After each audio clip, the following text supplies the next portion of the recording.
This video is brought to you by my two books, Practical Music Theory for the Rock Guitarist and The Blues Guitar Bible. Want to learn about modes, harmony, scales, chord substitution and keys? Or maybe you're interested in supercharging your blues guitar rhythm and lead chops. Whatever you're interested in, I guarantee you will be hitting the fast lane to progress with either of these works. Both feature video demonstrations and tutorials, loads of tabs and jam tracks to play along with, and I promise you, everything is explained in crystal clear plain English. Check out the links in the description for more details. Hello chaps, welcome once again to John Robson Guitar Tuition. As always, I do hope you're well. It's all about this pedal today, the JHS pedals, Notadumble. You can't get these anymore, which means they're going to be quite scarce. And, you know, anything that is sought after and scarce will probably command a pretty penny on the used market. Luckily, I've got one. I'll tell you all about that right after we've heard what this pedal sounds like in a mix.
And as always, you'll find a full tab for that piece of music in both Guitar Pro and PDF formats, along with a clip of me playing it and the jam track to play along with yourself. That's all up on my Patreon page.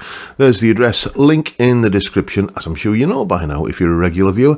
It's $3 or about £3 a month, and you get access to all of these additional goodies and resources that go along with these YouTube videos. And a massive, heartfelt, humongous thank you to everyone who supports me in that or any of the other ways, all of which are downstairs in the description.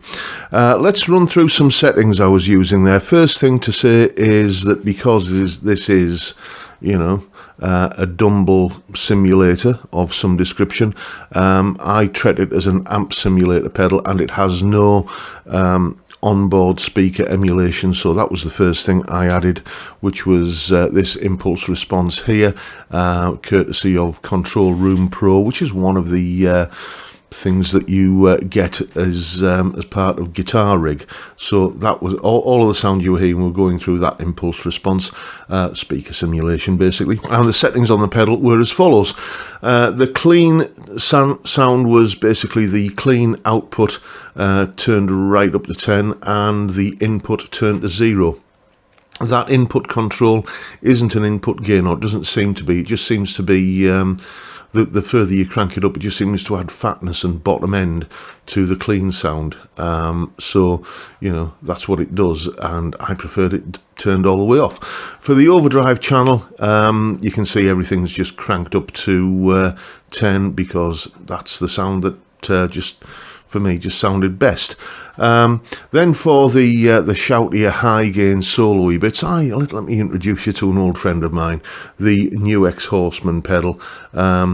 This was another gift to me, like the Notadumble.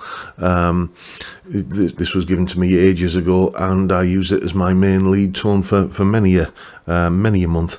And yeah, then I was going to give it away as a competition prize, but the winner of the competition didn't want it, so here it still is. Yeah, as I say, the Notadumble pedal was given to me. It was there's a chap that you see on the live stream every week, pretty much. He's called Rex, and he goes by the moniker online of Rexomatic, and he had one of these just in kit form, and he said, you know, I'm going to give me your postal address, I'm going to send it to you. And he did, and on Thursday I put it all together, and you know, kind of, I'm not going to talk about how easy it is to put together. I'm a ham-fisted, cack-handed, butterfingered Egypt when it comes to that sort of thing, but even I manage it. It's an easy thing to put together, so I didn't have any problems. And basically today it's just a bit of a shakedown about what I think of it. You've seen the settings I use, and you've heard what it sounds like. One of the first things I did when I got the pedal built on Thursday was I wanted to check out the clean sound, because years ago when I was more into amp sims, I used to use Positive Grid Bias amp quite a lot, and there was one model in there, a clean Dumble setting, that I used to absolutely adore. So I was thinking, well, yeah, let's see what the clean sound on this is like, and I was very, very impressed. I may, on Thursday's video, even have said that it could be my new favourite clean sound. That's what I perceived in the room, but I'll tell you what, here's a little clip of the clean channel on the Blue Guitar Amp 1, this, versus the clean settings that you've seen on this just now. Same piece of, same little chord sequence that I play on both settings, and you'll hear there's a difference, and then we'll talk about it.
As I said on Thursday, I pronounced that clean sound was absolutely gorgeous and warm and buttery and transparent and everything, and that's what I perceived in the room. That's what I perceived as I was recording that little demo there.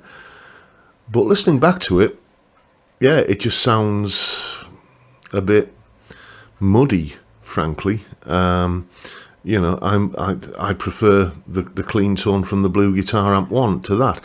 It does go to show that, I mean, Glenn Fricker often talks about this, that the sound you hear in the room, the in-the-room sound, has a small but significant element of the acoustic sound that you're hearing from the unplugged element of the sound of the guitar, and you're perceiving that as part of the overall mix, but that ain't getting recorded. It's just the kind of signal that's coming out of the pedal that you're hearing, and I just thought it sounded a bit muddy, and there is no way on the pedal that you can EQ that to take, you know, this control here, this input control, Is that the right one? Yeah. The more you turn it this way, the more beefy and bottom-endy it sounds, and that was all the way off. So clean sound, it's not a bad clean sound, but I prefer the clean sound I already have. Thank you very much. What it reminds me of, this pedal, there's a chap on the local circuit round here. He's an absolute monster of a player. He's called Andy, and in the early 90s he was the first person I knew that had a Mesa Boogie amplifier. He had when the Boogie Mark IV came out, he went out and got one, and every guitar player in this area would go and see his band play because they wanted to hear what a Boogie Mark IV sounded like. And I absolutely adored the sound he used to get out of that amp, and this pedal reminds me very much of it. It's just that my tastes have changed over the years. I prefer, rather than that Fender Boogie inspired Dumble California boutique tone, which is what this pedal delivers, and I think it does. My tastes are more towards, the black and gold livery of Marshall. Basically, that's what I'm trying to kind of hint at. First thing I do with any kind of pedal or modeler or anything like that is I say, right, how do I make this sound like a Marshall? As soon as I find out, right, just gaffer tape it all down and forget it. It's that's it dialed in. And obviously, you're not going to be able to do that with this because it's not what it's for. It's it'd be like trying to use a claw hammer as a screwdriver. You're not using the right tool for the job. So what do I think of this pedal then? Well, it does a very good version of a sound that many people absolutely love. It just doesn't float my boat particularly. So given that these pedals are probably they're discontinued, and people are therefore going to be seeking them out, and they're probably going to be worth a decent sum. I'm going to raffle this one off for charity. That's what I'm going to do. Haven't worked out the details of how that's going to work yet, but that is indeed the plans for this pedal. And those are my thoughts on the JHS pedals. Notadumble. It's a great pedal, and I'm very, very grateful to my pal Rex for being so generous as to donate it to me. And now I think it's time to move it on, and hopefully it can raise some money for a good cause. But there you have it, folks. That's the video for today. Make of it what you will. Hope you've enjoyed it and found it informative and useful in some way, and if that's the case, please hit the subscribe button and the notification bell if you haven't already done so. And why not drop me a like as well while you're at it. And of course, don't forget the live stream every Friday 5 PM UK time, where we drink beer and talk about music and guitars and pedals and anything else that crops up. Basically, it's a great way to kick off the weekend, and I'd love to see you there if you can make it. But for now, I'll bid you all a good day and say thank you so much for watching. Thank you for your time. Look after yourselves, folks. Stay well, stay safe, and above all, stay sane. Bye for now.